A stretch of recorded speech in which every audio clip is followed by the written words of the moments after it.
Hello and welcome to Business Standard. Here's a glimpse of the views expressed on the web pages of Business Standard this week. Does too much democracy hurt economic growth? Shekhar Gupta takes off from the controversy around Niti Aayog CEO Amitabh Kant's statement in his weekly column. How much democracy is good and when does it become too much? Is there such a thing as limited democracy?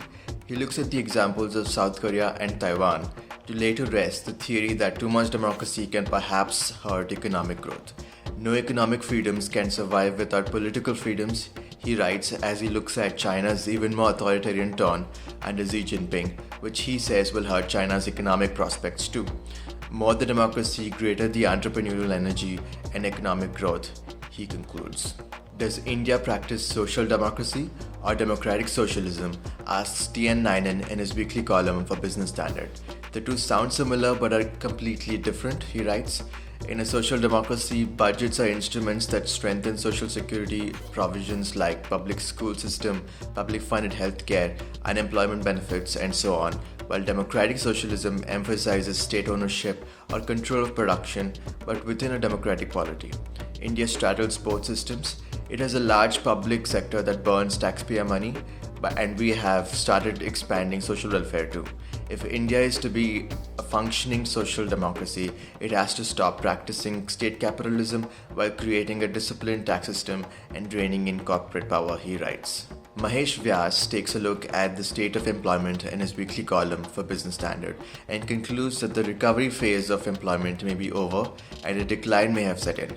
Vyas takes a look at CMIE data and says that the count of those employed may have fallen by 3.5 million in November. An even worrying figure he quotes is the greater labor force in November, which is almost 5 million lower than the figures for 2019-20. The shrinking of the greater labor force indicates that around 5 million potential workers have left the labor force entirely, he writes. Former Foreign Secretary Shyam Saran writes on the continuing and even accelerated depletion of India's environment. We now have two additional challenges confronting us in preserving a threatened ecology, he writes. One is a national security argument, the other is a religious sentiment imperative. It is necessary to cater to urgent national security requirements, and this may involve having to set aside environmental considerations, but this should be the exception, not a blanket veto. The same goes for respecting religious sentiment.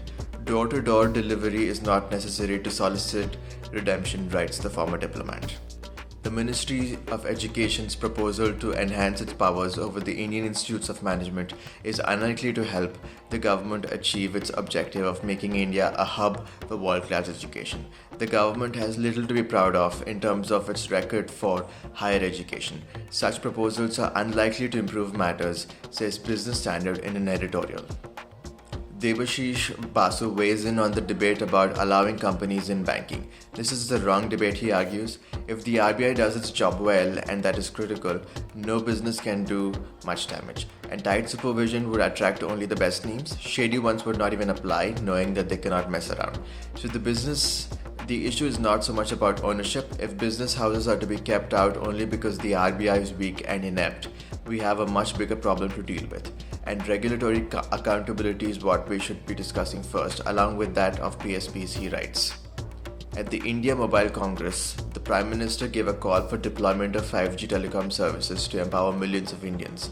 But there is a barrier in the early launch of 5G services in the country, and that is a steep reserve price for 5G spectrum.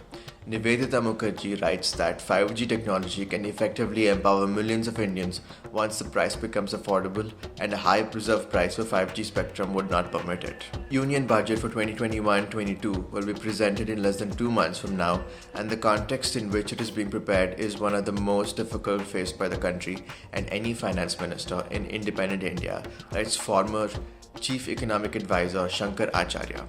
The difficult challenges notwithstanding, the budget also presents golden opportunities, writes The Economist.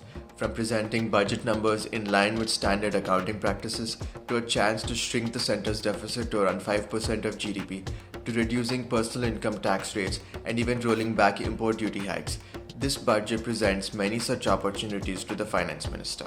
The showdown between the government and farmers' organizations seems to be going from bad to worse, says Business Standard in an editorial. On balance, the government is right in its position that these laws are necessary, and it is also willing to accommodate farmers' concerns to the extent possible. Farm leaders must accept that a rollback of laws is no solution, as systems designed in another era can't continue forever, and reforms are needed in every sector, including agriculture, the editorial goes on to say. Now that it appears that we have one vaccine candidate for COVID-19, will have sufficient efficacy to be approved by regulators, questions are beginning to be asked about how it will be administered, along what timeline, at what cost, and at whose expense. There are various questions involved with the rollout of the vaccine in India, and it is now time to finalize these details, says Business Standard in an editorial.